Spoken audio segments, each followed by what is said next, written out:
encouraged. Can we get a cup of coffee in here, please?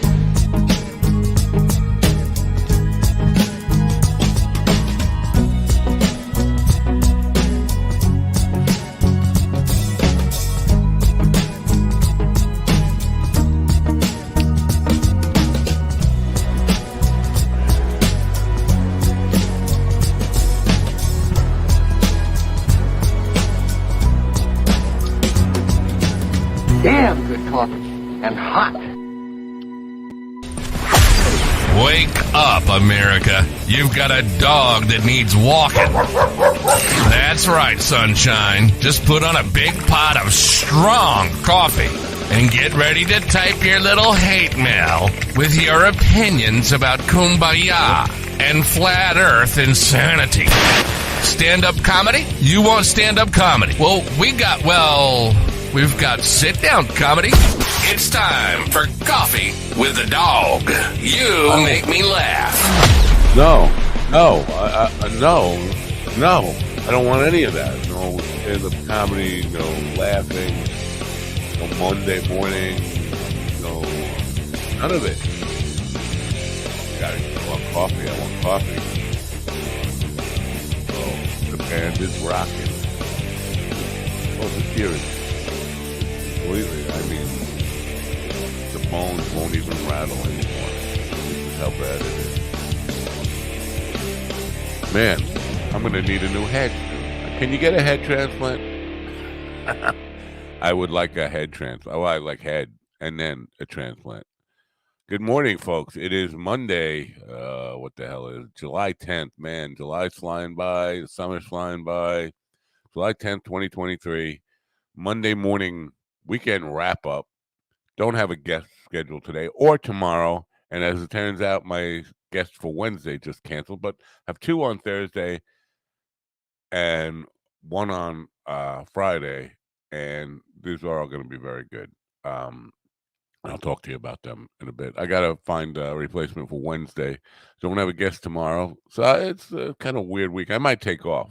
I deserve a day off. How was your weekend? Was it a beautiful summer weekend, post 4th of July?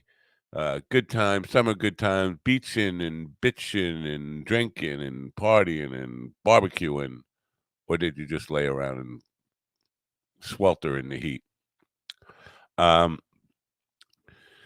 Friday morning, while we were doing the program, I was getting texts from guys in the band. Well, not guys, one guy in the band.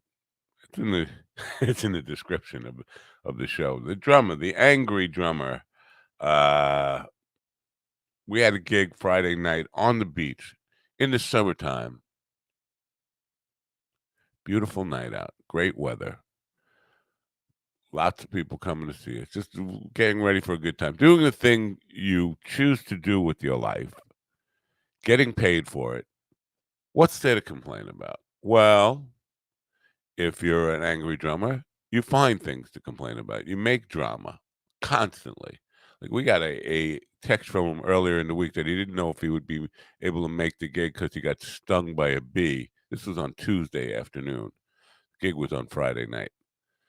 Turns out he couldn't make the gig, but by Friday morning, he was angry that we were having a guest star with us. And he texted something like, if this guest star sings all over my shit, I'm not going to be happy. And I said to him, when have you ever been happy? I've known you for more than 20 years. I've never seen you happy. Where's the happy Mike? I've never met that happy Mike. Well, I'm happy with the other bands I play with. Well, don't let us keep you from being happy. If you're not happy and you're happy with them, it seems silly that you're even playing with us. You don't have to. And then I thought about it for a second. I said, listen, the guy who he was talking about sang one of his songs once. It's a cover song. It's not his song. It's a cover song, a Marshall Tucker song, believe it or not. Can't you see? He sang that once. Out of 100 songs this guy could sing, this guy, the drummer could sing. He sang one song once when he sat in with us. One song, once. And you're saying if he sings all over my shit, I'm not going to be happy. What you can't give up one song for somebody who is coming and sitting in with the band and promoting the band harder than any of the band members ever do. They don't promote anything. They just show up. Sometimes they show up late. They just show up. They don't promote anything. We have a guest with us. He's promoting it hard to the local audience who are coming to see him. And you're bitching that he's singing one song out of 4 hours in a night. Literally 3 minutes. And then Kiara chimed in with, "Oh, tell me how that feels," because sometimes we have a girl come up, and if she happens to sing one of the songs that Kiara sings, we let her sing that. Oh, and they're all, and I just in the morning I was just not, because I had just finished the show, and I was like, I'm not in the mood for this nonsense texting. I said, the two of you, if you're not happy, quit. Don't show up. We'll get other people. I appreciate more than 6 hours. Advance notice. But if you're not happy, just don't come.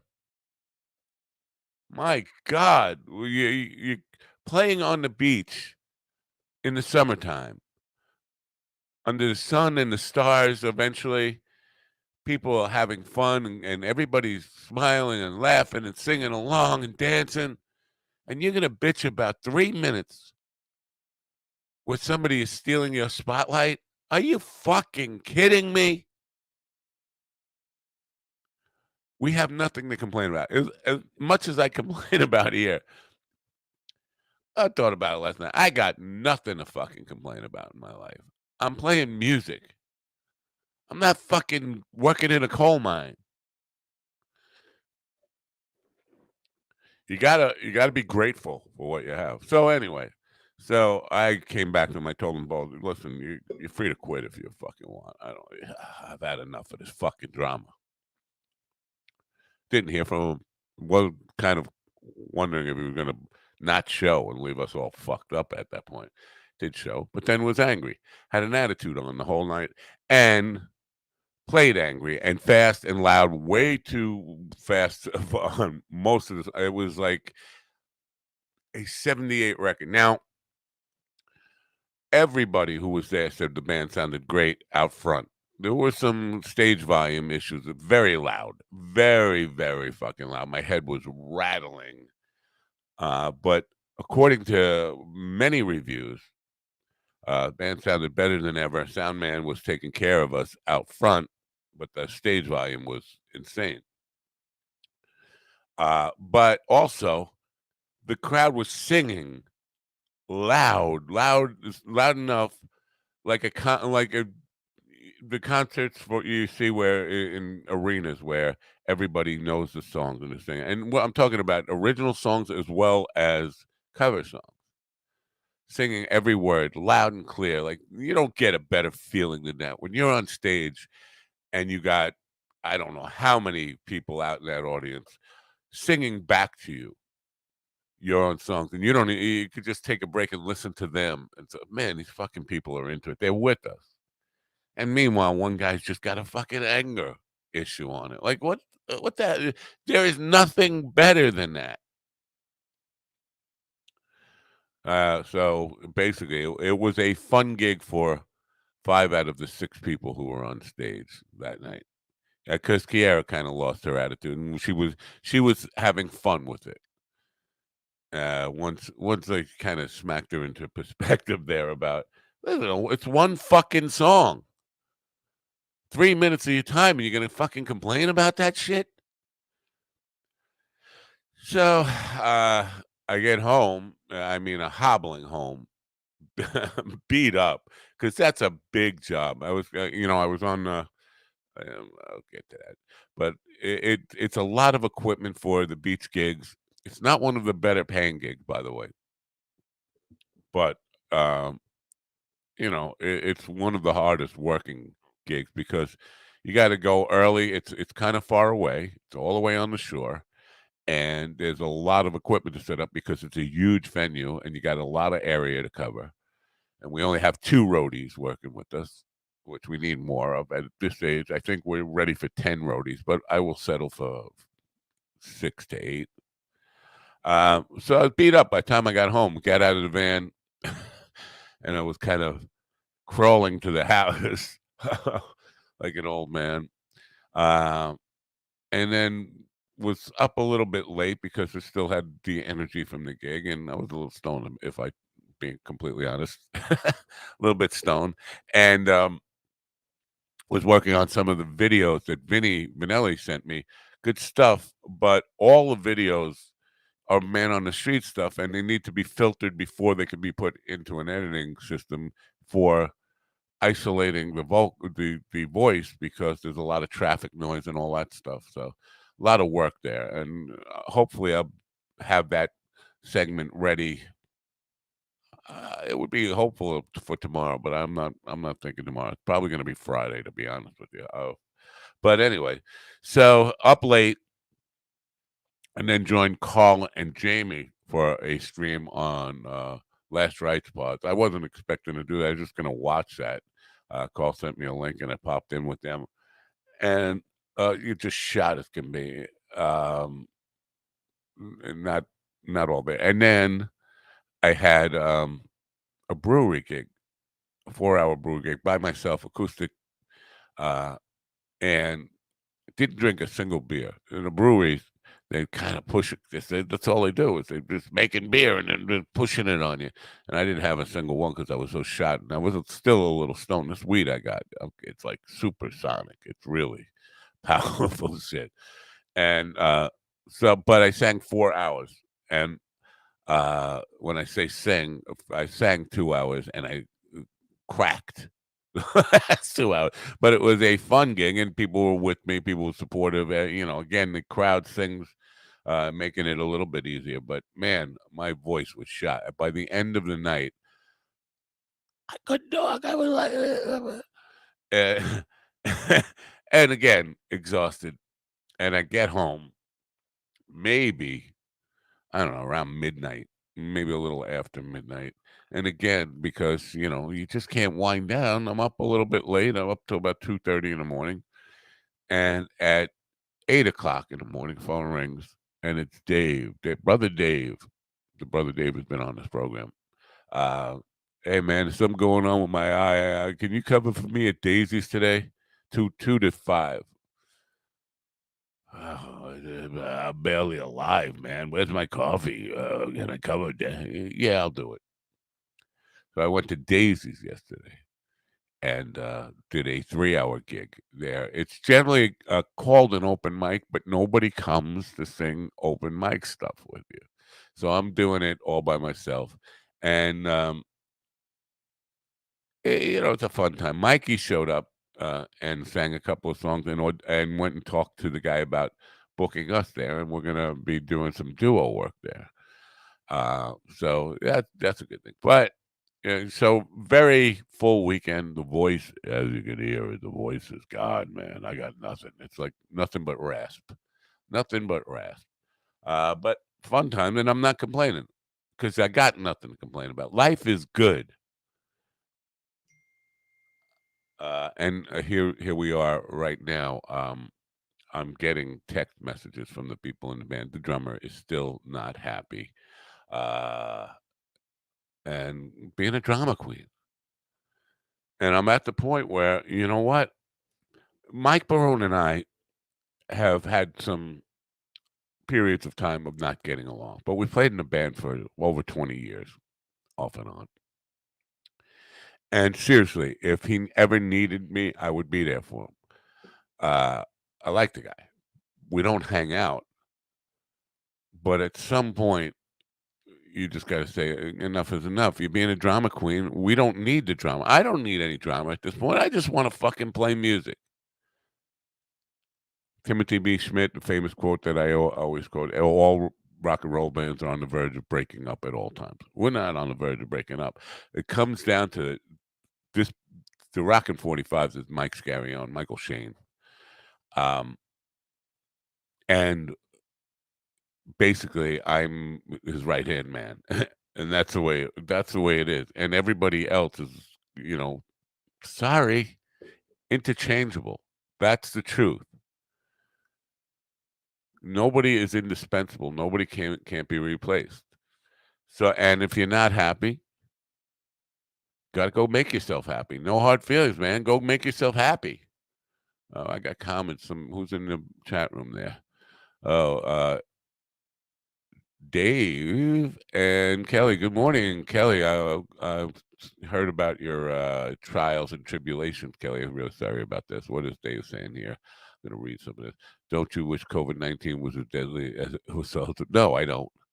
And it was pretty fucking deadly. 1 million people died, and I know 50 people who died. No, I don't. I don't wish it was any more deadly than it was at all. We don't need a real plague. No. Again, we had 1 million people die, and I know 50 of them, including 3 of my booking agents, band managers, and stuff. No, I don't. And fans, lots of fans. Your favorite song to play and sing? It changes. It changes gig by gig, day by day. My favorite song is the last one I wrote. I did play a lot of originals yesterday at Daisy's, Nashville. Played Amarillo Road. That Amarillo Road right now, that's my favorite song to play. And that's not the last one I wrote. I wrote that about 25 years ago. No, I don't know what my favorite what my least favorite songs to play and sing are the ones are cover songs that we've been playing for 50 years and nobody cares about, especially Southern rock songs. I don't know, some people still respond to that stuff. But God, I grew up on that stuff. And I don't need to hear Sweet Home Alabama ever again in my life. I certainly don't need to ever play it. It's called for. People ask for that. That drives me nuts. In a little, it's still playing music on the beach and still having fun. But God, no, I don't need to play that shit anymore. I was running through a lot of new country yesterday, and there's this thing with new country that they feel like they have to add a little hip hop flavor into every country song now, and the lyrics are getting weaker. And the good thing about country music, I was thinking about this on the way uh, to the gig last night, because a lot of musicians, especially jazz musicians and guys who are big on technique and theory and all this stuff, they look down upon country music because it's simple to play, relatively simple to play, unless you're like a shredder lead guy. It's relatively simple to play. But what made it special, old time country, were heartfelt, deep lyrics. Now everything is about and people made fun of it. I lost my job, I lost my dog, my dog died, the woman left me, my truck broke down, all that stuff. But beyond that, there were country music, deep, heartfelt, human experience lyrics that people could relate to. That's what made the genre. Now it's just my dick is hard, and let's get some hip hop flavor in here in 3 minutes in and out, and not very deep on the lyrics. I'm going through a whole bunch of shit yesterday, and so I'm not impressed with new country. I think obviously I'm old, and it doesn't matter what I think. Young people are doing it. Anyway, so that was the way. But and I'm still getting these text messages. I mean, it's going on right now in the background here. I'm watching the band argue with the drummer over a gig that was posted a year ago that he knew about, but all of a sudden can't make it, and he's causing drama with the band. Fuck it, don't come. Don't come. I'll get somebody else. Fine, just let it go. No drama today. It's Monday. Mondays are tough enough without fucking drama. One of the things that from Friday night, well, two of the things from Friday. First of all, when I got there, Big Soda was there, and he was talking with my sister-in-law from my first marriage. Aunt Janine. And Aunt Janine looks at me and she says, "You're looking skinny. You're losing weight." And I said, "Probably has something to do with the cancer." "Oh, stop. What are you talking about?" And Jeremy was like, "You really have cancer?" It's like, I don't go to doctors, man. I think we all have cancer. I think it's just waiting with all of us. Cancer is always just sitting there, waiting to say, "Should I turn on or should I stay off? Should I stay in remission? What's the date? What time is it? Do I turn on?" But I think cancer is there waiting for all of us. Do I think I'm not suffering, but I do think my weight loss is kind of uh, interesting. But I just said it kind of like lightheartedly. After the gig, my ex-wife texted me, "Oh my God, do you have cancer? I heard you got cancer." And then all of a sudden, like 15 text messages. "Oh, I'm so sorry to hear. I hope you feel." I don't have fucking cancer. Well, I have cancer, but it's in sleeping. It's waiting to kill me eventually. But right now, it's not doing anything. I'm not saying I'm dying of cancer. I'm saying it. Everybody in my family died of cancer. My brother's got stage 4 cancer. Uh, the odds that I don't have cancer waiting to kill me are very small.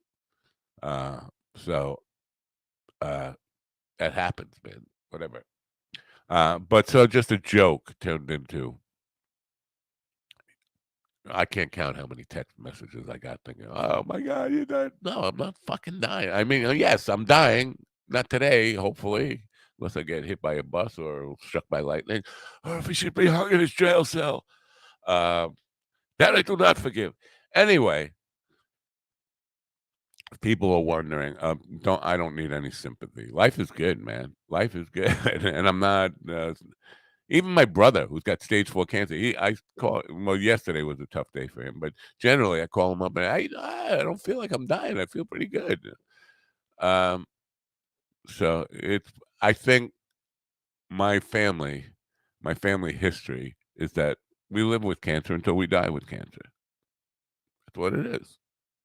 You got to, I just accept it. Anyway, what is Ted saying? Good morning, Ted. Been a while. Uh, You don't play in a progressive band. You're a cover band, middle-aged drunks. Give them what they want. Um, Actually, we're kind of more of an original band than a cover band. We do play covers, but I think of us as a original band. We play a lot of songs that I wrote. I mean, that's basically what we are. But yeah, that's the idea. Give them what they want, and um, make them happy. That's generally what it is. It's hard to do when one of the guys in the band is just angry, but we still, me and Mikey managed to have a blast that night. And Kiara, as I mentioned, she kind of put it all in the past and was able to have a really good time. There were some pictures of her just having like a blast. Anyway, the other thing from Friday night, and this blew my mind. Because Friday morning on the show, Carl was on the show, and we were talking about a lot of things from ass eating to necrophilia and porn and physical fitness and all that stuff. And I can't tell you how many people came up to me before and after the gig wanting to talk about what they heard on the radio that morning. I was like, man, I didn't know I had all these fucking listeners. I mean, strangers, people I never saw before. Lots of them wanting to know about the conversation I had that morning on the radio. I'm like, this is fucking weird. And so on the stream with Jamie and Carl on Saturday, Jamie was talking about being on television. He was talking about a concert that there were, I don't know, 50, 60,000 people at. And he said, plus the 10,000 people watching on around the world on television. And I said, you don't know those people. That those people don't come into your consciousness.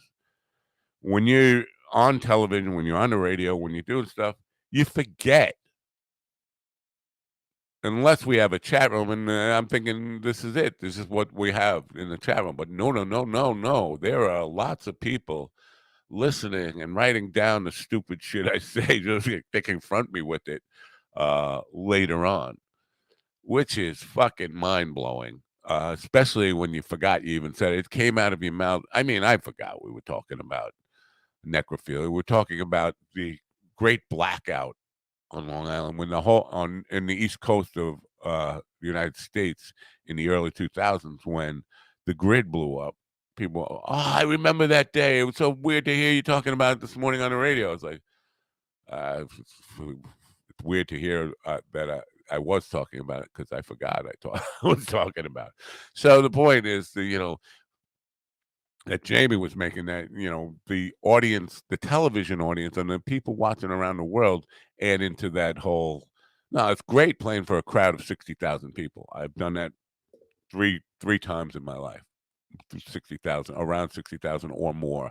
The Statler Brothers concert I played in 1987. There were 87,000 people, according to the official count. 87,000 people. But so play for an audience that big, that huge, is an experience. But you don't think about anybody watching on television. You don't think about anybody listening on the radio. You don't. They're like out of sight, out of mind. You don't know they're there until they confront you someplace. And thank God I didn't say anything to make anybody angry enough to take a swing at me or something like that. You never know. You never know what I'm going to say that's going to piss somebody off. I do have a lot of opinions and all that stuff. Okay, later on in the week. Now, what's his name? Wednesday, I had a guest schedule who just canceled this morning. Christopher, I can't even say it. Christopher Terzakos. Do I have this right, or is this another one? I'm not sure if it's Brian Collins or Christopher Terzakos. I think it's Christopher Terzakos. I heard from his publicist this morning. No, but it's Christopher Terzakos. I'm just, how I am with names, and it's Monday morning, and I'm shot, and I'm making excuses. Publicist called me. He was supposed to be on last week. Something happened. Couldn't make it last week. Actually, he was supposed to be on 2 weeks before, and then last week, and now today, this Wednesday, and he's not going to be able to make it Wednesday because he's teaching a class in the mornings until 11:30 for the next 3 months. What else can we do? Like, you want me? This is the kind of stuff that really will make me a little bit nasty. You want me to bend my life around somebody who wants to be on my show, who I don't really know about yet. I haven't done any research about it. I mean, it's not Bill Burr. I don't know this guy, and he wants me to kind of. What else can we do? Well, you can call me back in 3 months when your schedule clears up. But if you want me to pre-tape take time out of my life to pre-tape a segment for you that will be boring for everybody. I don't like pre-tape stuff. I like to do things live. Don't ask me to kind of bend my life to accommodate you to get you on the show. I don't. You know what? Like the drummer, go make yourself happy. In 3 months, if you want, when you're done teaching your classes, if you want to be on the show, contact me then. But don't ask me to do something special at a different time of day. Bend my schedule around to accommodate you to get on the show. So I need a guest Wednesday. I don't have a guest Wednesday. I have 2 on Thursday, and this is the first one is Laura Banks. Laura Banks' new memoir, The Wrath of Blonde, is my first scheduled guest on Thursday. It's a true life story about an adventurous girl who leaves her home in Kansas for California in search of fame, fortune, and frolic, and finds all three. The compelling book takes the reader through Laura's life from surviving a dysfunctional childhood, like every. Listen, I don't know anybody who didn't have a dysfunctional childhood. Surviving a dysfunctional childhood. You wanna go to working with some of the biggest names in Hollywood. It traces early years as an actress, including landing a small but pivotal role in Star Trek II, how Whoopi Goldberg came into her life, and a romantic encounter with William Shatner, and finding success as an author, comedian, and actress. She banged William Shatner. That's the takeaway there. Wait, I want to talk to somebody who banged William Shatner. William Shatner's a weird fucking guy. Very. You talk about drama queens, but such a wide range of not great acting. Um, over the top camping. But I know he's a favorite to a lot of people. And if you're a Star Trek fan, you probably love Captain Kirk. You've probably seen him in a lot of things but he's crazy. He's crazy as a fucking loon. I remember there was a period where he went through like his Glenn Beck phase of everything was killing him. I got tinnitus. I'm gonna die from that. It's driving me crazy. I'm going blind. Remember Glenn Beck did the same shit. Like I'm dying in 6 months constantly. Like coming up with a new thing. He hasn't done that in a while. Neither one of them have done that in a while, but they both have done that in the past. Excuse me, I'm getting congested here on hay fever stuff. And then Jason Rowland from the World Series of Comedy will be with me Thursday. And you know about the World Series of Comedy because Robert Taylor has been telling us a lot about that. He will be calling from Boston when they're having the next round. And hopefully Robert will be on with his segment that morning. Somewhere probably in between or maybe after Jason. I don't know all that stuff. But Thursday is a big day. And then Friday, Mike Binder, who I got into some squabble with on Twitter over the Roseanne stuff. Mike Binder, if you don't know Mike Binder, comedian, filmmaker, actor, guy's responsible for a lot of big stuff, very successful career. And here I am, you know, calling him lazy. I did call him lazy at one point because he didn't do his homework on the Roseanne stuff. He just wrote an article about it. But I kind of picked a fight with him, and he kind of was good humored about it. But he wrote about me in his newsletter that goes out to a lot of very influential people on his guys directed. The one that stands out most to me is he directed Reign Over Me. Adam Sandler, Robert Klein's in that movie. Don Cheadle, you know that movie. He directed that, and he's got like 20 of films on that caliber in his. And he directed specials for all the comedians and stuff. So this guy, he's very influential, and he's writing about me. First paragraph in his in his newsletter, telling people that I proclaimed myself an expert in Roseanne Barr. Now, I never said that, and I don't think you have to be. I know you don't have to be because I was telling somebody who knows nothing about any of this stuff about Roseanne's comments. And he said to me, "Doesn't everybody know that Roseanne's fucking batshit crazy?" I said, "Yes, that's exactly my point." And that was the point I was making to Mike. But he thought somehow he interpreted that as me saying I'm an expert in Roseanne Barr. You don't have to be to know she's fucking crazy. So anyway, we went back and forth a little bit, and then finally, Robert Taylor actually suggested that I have him on the show, but I was planning on offering him an opportunity to be on the show, but I didn't expect him to take it. I mean, why would you?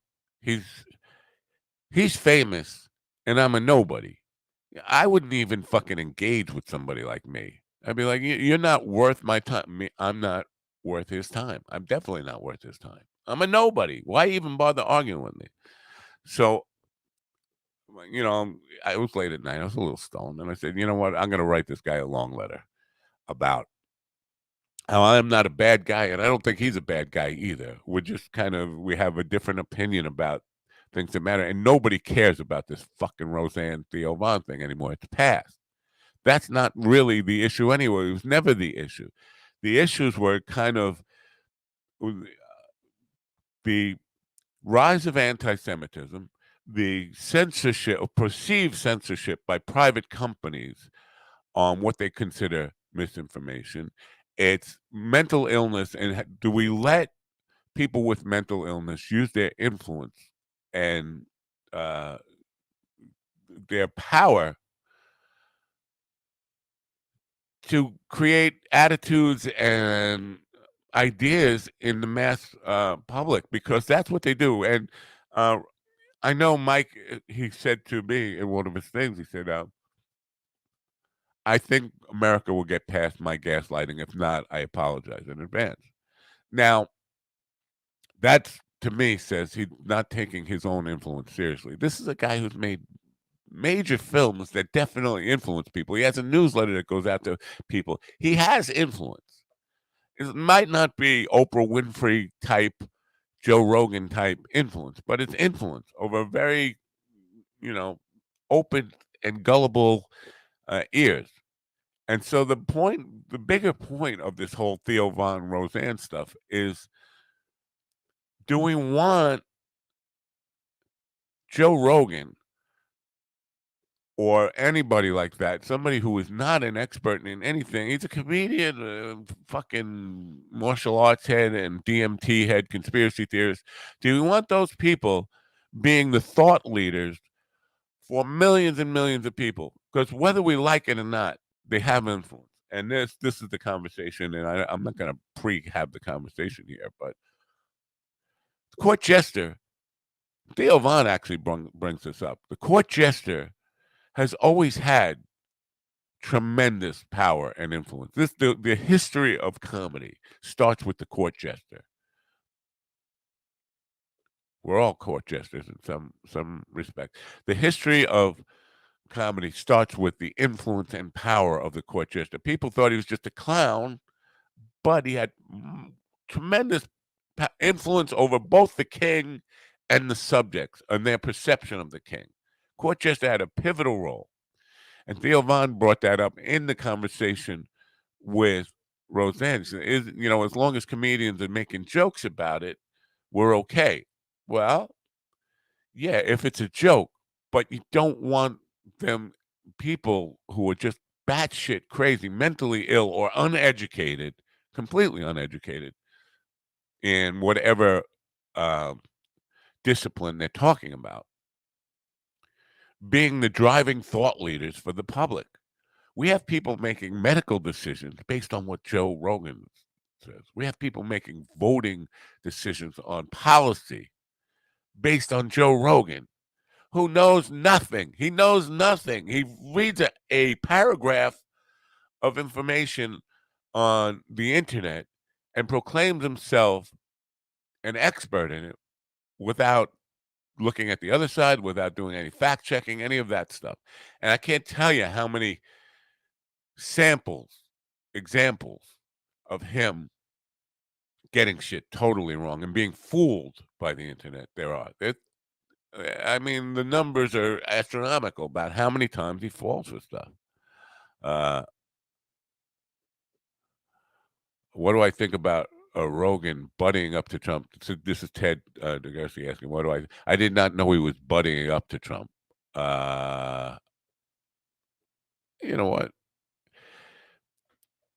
I'm not. I saw Guy Ferrari, whatever the guy, the Food Channel guy, was taking some flack about taking pictures with Trump, and not just taking pictures with him, but like embracing him, they warm handshake, smiling, buddying up to him, and somebody else, Ed Krasenstein, who is, used to be a very radical, hard lefty, and he's trying really hard to be a centrist, to moderate himself and come back to the center.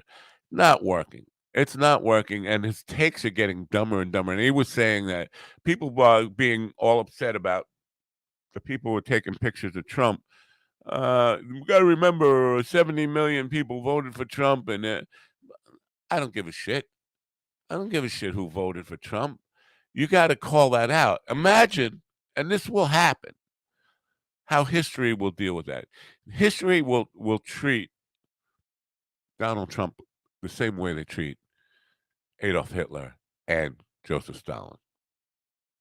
He's a guy who wanted to be a dictator, still wants to be a dictator, has plans, is still coming back and taking over and planting himself till death as dictator.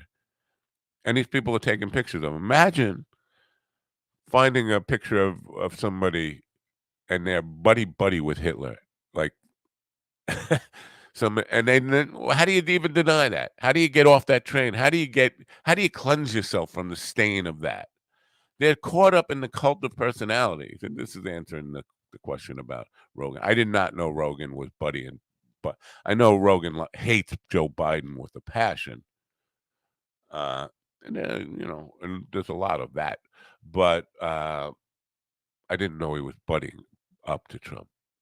And if he is, it will haunt him. Maybe not in this lifetime, but it will haunt his children and it will haunt his family. You're going to have to deal with that stain of um, here you are with the tyrant. Here's your Uncle Joe with the tyrant. You can't cleanse that stain once that's on you. That's my take on that stuff. I never shake Trump's hand. I wouldn't touch him oh man, I would love to be able to be the first to actually tell him point blank what I thought of him.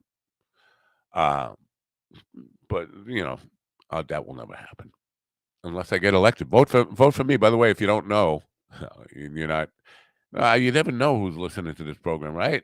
If you're in the District 3, I am running for Congress in 2024. The seat that is currently occupied by George Santos. I expect him to be in jail.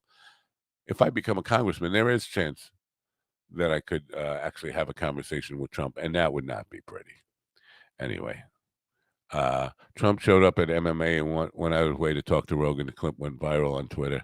I haven't been on Twitter that much other than to promote stuff, and that just happens automatically. I'm not like going on Twitter. I do that from an app, Hootsuite. So I haven't really checked. I have seen the Threads thing seems to be, how do I say this? 2G rated. Two people are going, and now maybe this is just my experience, but I think people are going out of their way to be nice and not fight on Threads and not argue about anything. And while we all kind of probably that sounds nice, yeah, it does sound nice, but it's also a little boring if I'm being honest about it. From what I see on Threads right now, and this might spell the doom of it, is that yeah, I'm having a lovely day type of threads, and there's only so much of that you can read. I like the fact one or two people, one or two comedians are still like bringing funny, but most of it is just like, oh, it's a beautiful day out. Like you're not going to go on an app to find out that everybody's happy, are you? Maybe. More Ted. Trump gave Rogan one of his weird alpha male handshakes and made Rogan look like a beta male. Well, wow. Kelly, he shook his hand at a UFC event. I wouldn't call that butting up. If you ever listen to Rogan, they have made fun of him just as much as endorsing him. Rogan's a weird guy. He can be one way with one guy, and then one guest on there, he can be bending to that guest's ideas and stuff, and then the next guest he's totally the other way. But yes, I have heard him say shit about Trump and say he didn't want to help that guy and all that kind of stuff. That would have been interesting to be a fly on the wall to hear what Trump had to say to him. I wonder if Trump even knows that Rogan hasn't been all that complimentary of him all the time, but he has also been complimentary at times. So who knows? Who the fuck knows? Who cares, really?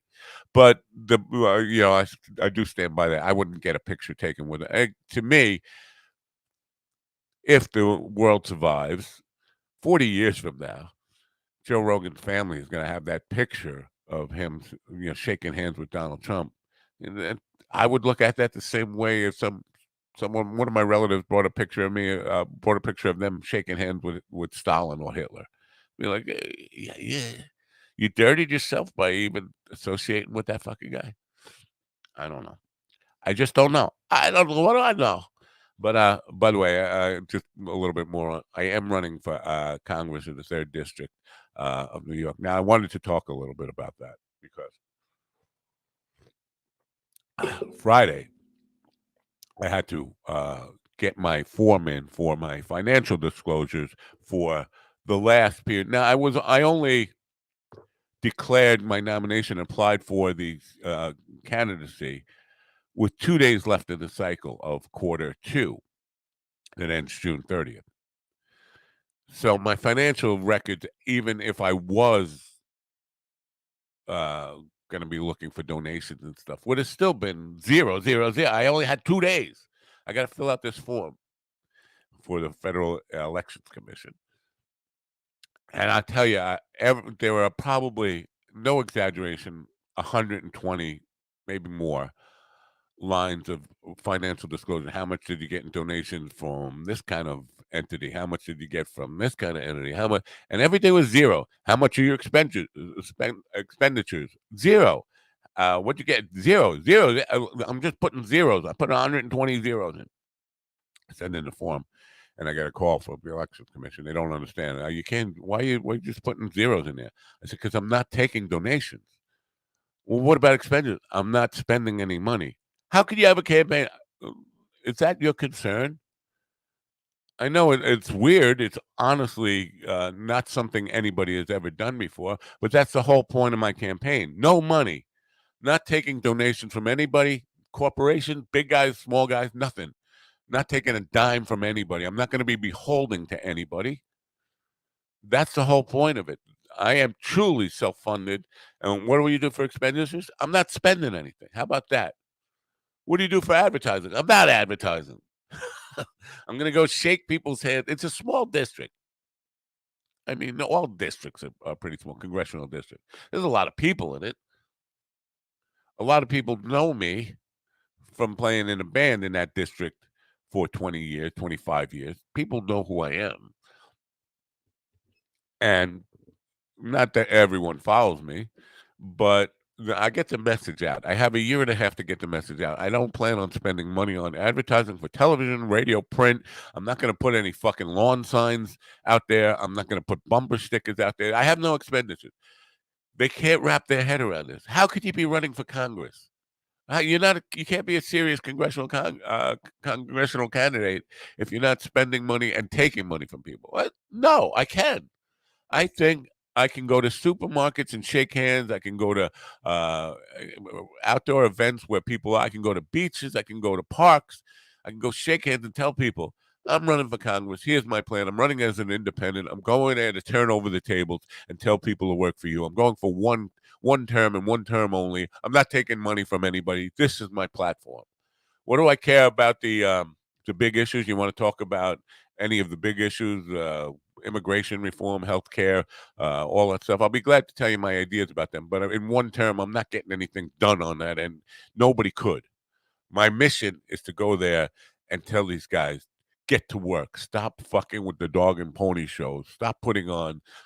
Stop trying to get on Fox News and CNN and MSNBC. Stop with the showboating and get to work for the people who elected you. Ted said, now this is the other thing. I'm choosing not to have a campaign website. I do have Matt Nappo for Congress on Facebook, which was my original joke when I was running for president in 2016 and 2020. It's the same page. I've just shown it and said it's serious. I am definitely seriously thinking about. I'm not thinking about. I think I have a chance to win. The one guy I'm running against, the guy who has the seat, is going to be in jail. There's no question about it. George Santos. It's not Donald Trump. He's not Teflon. So wait, Andy Anderson for District 8 water inspector. I didn't know Andy actually did Andy actually run for office at one time? That would be unusual. But anyway, so I do think I have a chance to win because again, the guy who holds the seat is going to be in jail. He's already his party has abandoned him. The Republican Party has totally abandoned him. Yes, Mike, if you want to be my campaign manager. But the thing is, you're not going to get paid. You can't take donations from anybody. No money come. I don't want any money in the campaign at all. I don't want to be beholden to anybody. I'm not taking $1 from an old lady who's going to die. I don't want to. I don't want to be influenced by. I don't want anybody to say you're voting this way because somebody gave you money. I don't want to be tainted by that. And I do believe, because of the situation in that district. Now, the district is, if you don't know, it's the North Shore of Long Island, East Hills, North Hills, Oyster Bay, Levittown. Jackie Martling is one of my constituents. Bayville, all that area, Hicksville, Levittown, working class to very rich people, but they are, before George Santos won, they were a Democratic. They flipped on the Democrats just to balance out um, what was going on in Washington, because the Democrats had the control of the House during the last years of the Trump administration. So they went with Santos. Santos ends up being a criminal. Now, they don't have a viable Democrat that is going to be powerful enough to kind of challenge for that seat. Republicans are not. Nobody is primarying George Santos. I expect somebody will, but it'll probably be somebody nobody ever heard of. So, and what I'm running as a complete independent, somebody, my campaign slogan as of now is, you voted for worse. You voted for a fucking criminal. Why not take a chance on me? I promise you, I'm not going to be running again. I don't have a plan of making a career in Congress. I'm too fucking old for that anyway. I'm not going to take any bullshit. Here's the thing. I'm a not a clean person. I mean by that, I have a clean record. I've never been arrested. Of course, never been convicted, because I've never been arrested in the United States for anything. Got arrested in Mexico for 3 hours once on a weed charge. They let us go. Smoke a lot of weed. I'm not, I have my family. I come from a criminal background family, but I was not involved in organized crime in any way. I'm not. I got skeletons in the closet, and I'll be glad to show you all of them. I'm not. I'm not the ideal candidate. And so, if you're gonna look up dirt on me, just tell me. I'll tell you what I did. I'll tell you who I fucked over and how I fucked them over. I'll be very straightforward about that. My plan is to walk into Congress, and every time I get an opportunity to stand, say, you people are elected to do a job, to get people, bring down inflation. The things you promise people. You're going to work on inflation. You're going to work on cheap energy prices. You're going to work on healthcare reform. You're going to work on immigration reform. You're going to make laws that actually help us create a better society in America. That's what you promise people. And then you're here trying to get your ass on television with political stunts and bullshit. Nobody wants to watch that. You get on television and talk about the other party. I don't care if you're Republican or Democrat. Nobody wants to watch you get on a stump and just say, hey, the other guys are all bad. And what are you doing to fix shit in the meantime? You're just here on television. And you're running for office over and over, and you just want to keep the seat for the rest of your life. Hold on to power. Take more money. That's what I'm going to say on the floor of Congress. And I'm going to call them assholes. I'm going to get censored. I'm going to get probably thrown out, suspended, all that kind of stuff, a lot. But I think that's what this country really needs. It needs somebody to go in there and turn over the tables of the money changers and say, people didn't elect you to fucking be in show business. People didn't elect you to be on television. People elected you to get things done, make life better, spend our money appropriately without wasting a whole lot of money, deal with the things that people are really concerned about. Safety in school, safety in health policies, all that kind of stuff. Make good laws. And there is compromise. And the thing you would not know from, because a lot of people weren't, and it still aren't, deep dive political scientists. They don't look at the issues. They look at what they get fed from cable TV. And cable TV will have you believe that both sides want completely different Americas. And that is not true.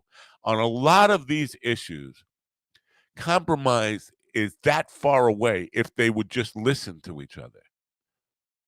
We're not that far away. Well, you take the issue of gun control. The Republicans want you to think that Democrats want to take everybody's gun away. And the Democrats would have you think that the Republicans just want to shoot up everybody in America. None of that is true.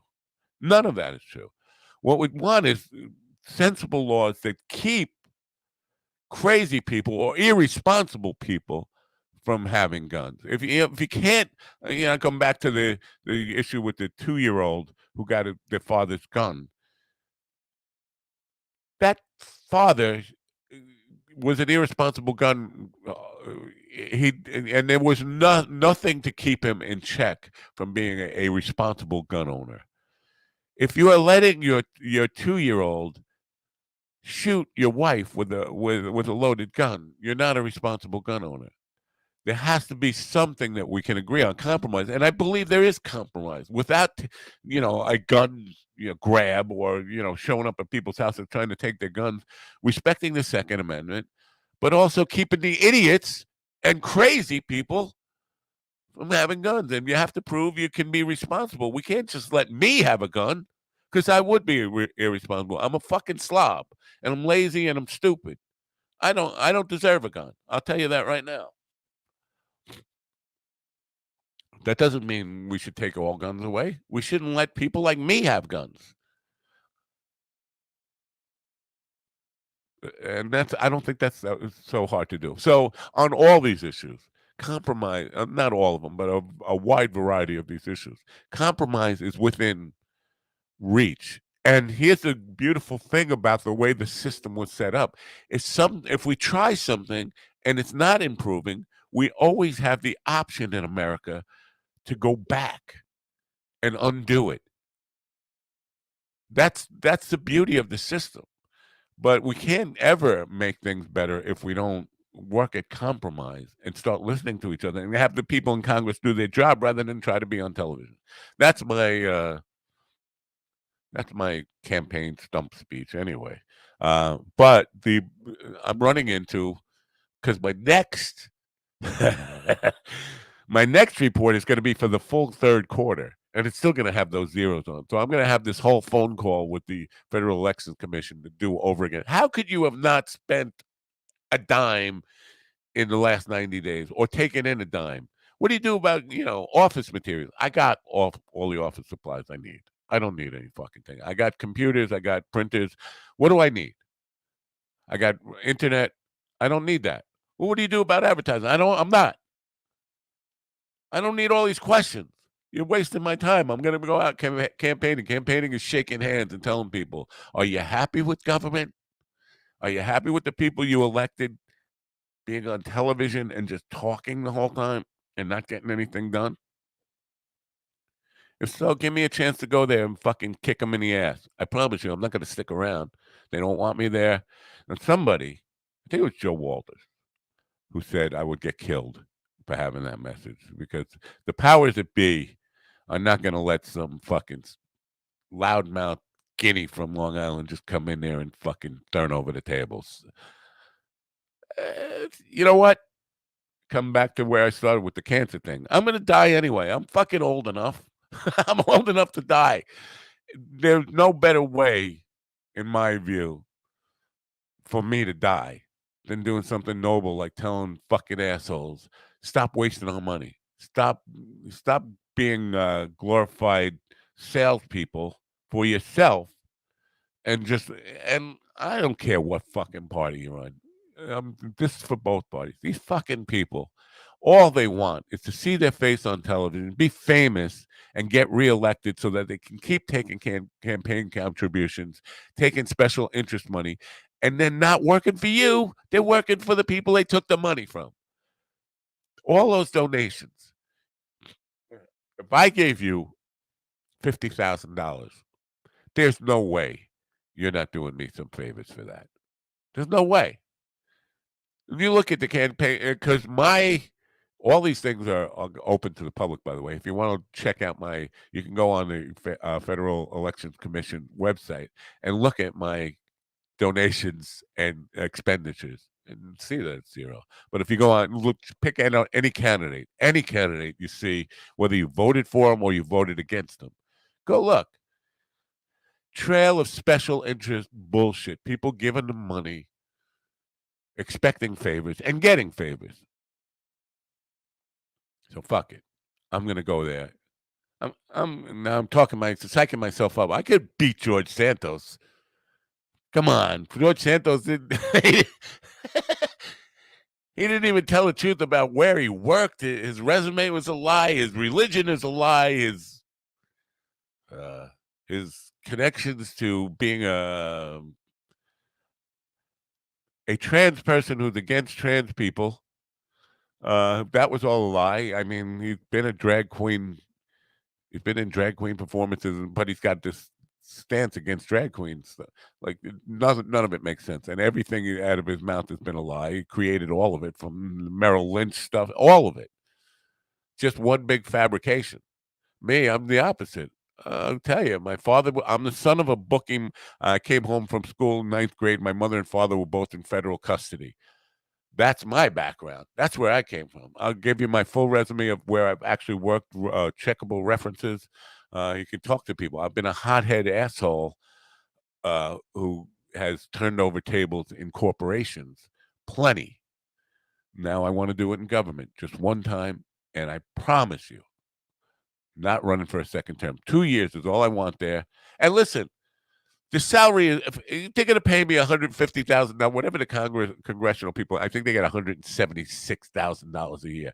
I'm fine with that. I don't need special interest money, and they should all be fine with. If you can't live on $176,000 a year salary for showing up and working with people on legislation, if you can't deal with that, and you get months off vacations and all these kind of, you can't. If that's not enough for you, fuck you. You're a greedy fucking pig, especially at my age. I'll take $176,000 and work hard for that money. Are you voting for me? I hope some people in my district are actually listening.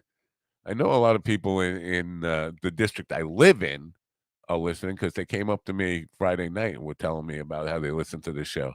But I don't know. I'm not sure. Oh, I know one guy. Mike, if you're listening, I I know I'm gonna wrap this up soon. If you go back in time, about 6 months, 8 months ago, something like this, I had told a story about being at a gig at Goccia d'Oro in Lindenhurst, playing in the middle of a song. This guy Mike, who is a pastor, came up to ask me how I'm doing in the middle of a song. I'm doing okay. I've been worried about you. Really? You've been worried about me? What? I'm going to pray for you. Like what? He asked me if I'm still going to church. No. I made my communion, but it wasn't fun. The nuns beat me up with a stick. No, I'm not still going to church. But I'm going to pray for you. I was like, wow, that's weird. That's kind of judgmental. But you know, he's a pastor. He meant it in a good way. He cares about me. Cares about my soul, I guess. But so he was there Friday night. I look out, and we're doing Love Song, which is an original, and people are up front, and there's this girl. She's got shorts on, hot pants shorts, like yeah, nice, and a tight white T-shirt with boobs sticking through the word that said "bold" on her shirt. Blonde, pretty good looking, wearing boots, the cowboy boots, and she's dancing up front. And Mikey turns to me and said, "She's a pro. She's a stripper, you know, exotic dancer, whatever." Oh, so and then I look, and Pastor Mike is dancing right next to her. I got to get a picture of this. I can't stop playing. Can somebody please take a picture of the preacher and the stripper dancing the love song up front? He's still praying for me. I'm praying for him. And I don't know how I'm praying for him, whether I want him to go home with the stripper or whether I want him to go home with his wife. Because you know what? You only live once. And I guarantee you, although his wife is a lovely woman, the once in a lifetime experience with the professional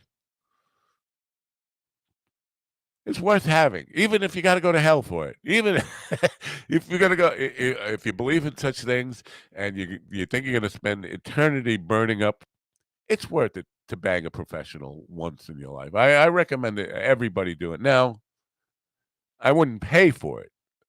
That's just all. I've never paid for a prostitute ever in my life, or I've never been with a prostitute, never paid for it. But if you can get a professional, somebody who knows their way around, a woman who knows her way around lovemaking, a woman who knows what she's doing, and you could just kind of take the ride. I highly recommend that. Once in your life, just do it once. I promise I won't tell your wife unless it's on videotape and she sees it, like this was. uh, no, and he didn't leave with the stripper. I did notice when she was walking away, she looked like a classic country music video with the badonkadonk, uh, honky tonk badonkadonk walking away. Very wonderful sight. Anyway, that's all I got for you today. I'm going to try and get guests for tomorrow and Wednesday, but Thursday's program is the one you want to get. The woman, Laura Banks, who's an author, an actress, comedian, who was, banged William Shatner. You don't want to hear about a woman who, she was on Star Trek and she had a thing with Shatner. Whoopi Goldberg is kind of a weird thing. She might be, but I'm interested. I'm interested. This should be a very, and then Jason Rowland from World Series of Comedy, and we'll talk about what's going on in Boston this weekend for the World Series of Comedy. So that should be a good show. And then Friday, Mike Binder. We'll try to keep it civil. Listen, Mike is connected to so many people in the industry. It's an exciting opportunity for me to have him even take time to talk to me. I was surprised, shocked even, that he agreed to do a program. And it's 6:15 in the morning for him in LA, and he's going to get up and do this for me. Now, I don't think he's still angry. I don't think he was ever like really angry. He kind of because I did call him a lazy bastard at one point. He said every time I call him a bastard, he gets an erection. I only called you a bastard once, but listen, Viagra is pretty cheap. You can get erections all day long if you want. I'm sure you got the money for it. But if you're really strung out and you need, call me up. I'll call you a bastard if that'll help you get hard or whatever. I'm here for you, buddy. But so that should be an interesting program, and I look forward to. And I only have them for a short time, maybe a little more than a half hour, but it should be a good one. I hope you'll tune in for that one. So we're working on the rest of the week. I hope you'll be here for it. I did not play my Koa coffee commercial.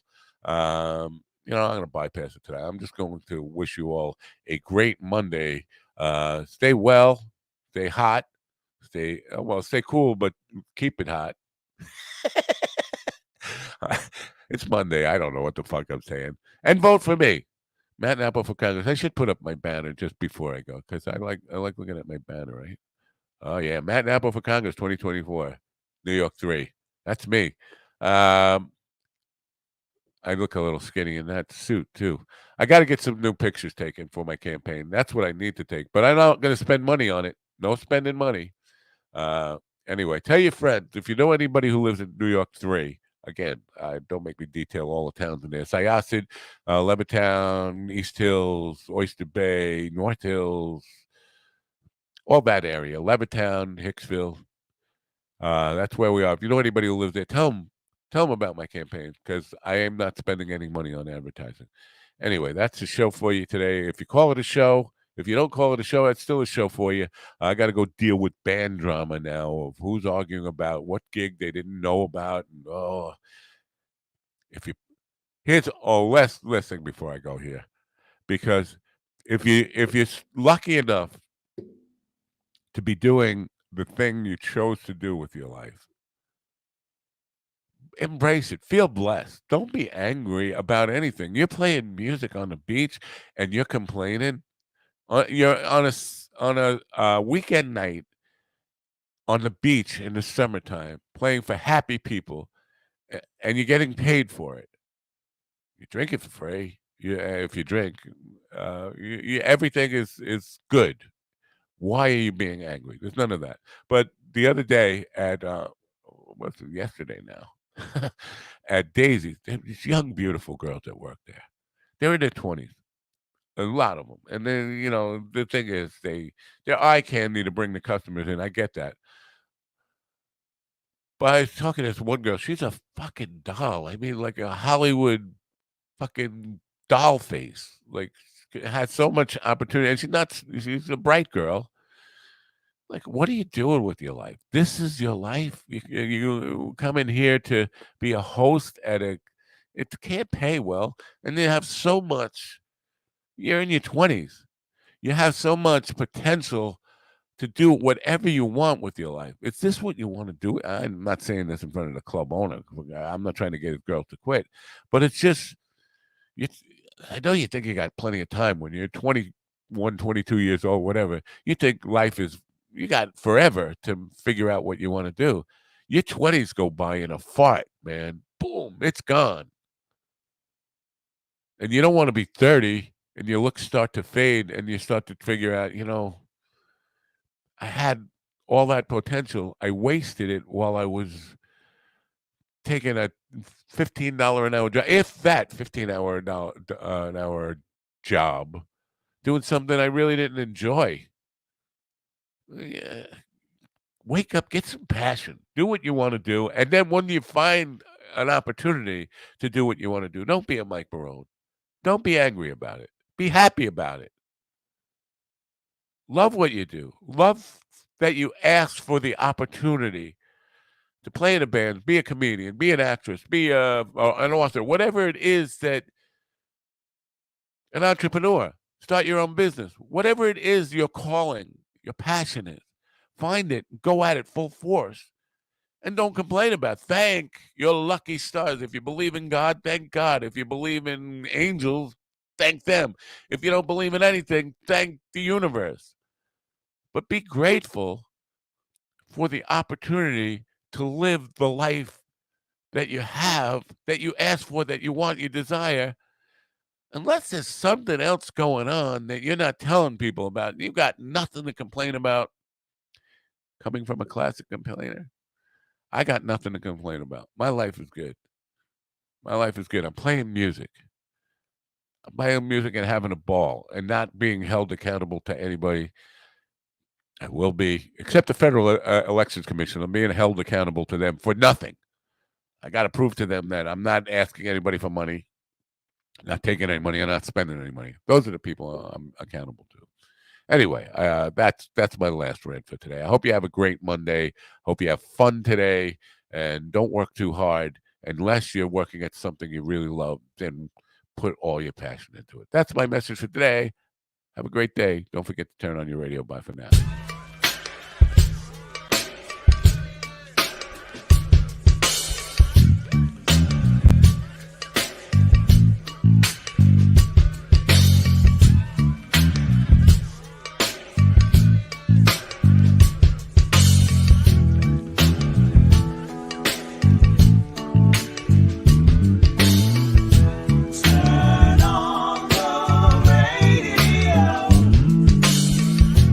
I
listen to me, listen to me now.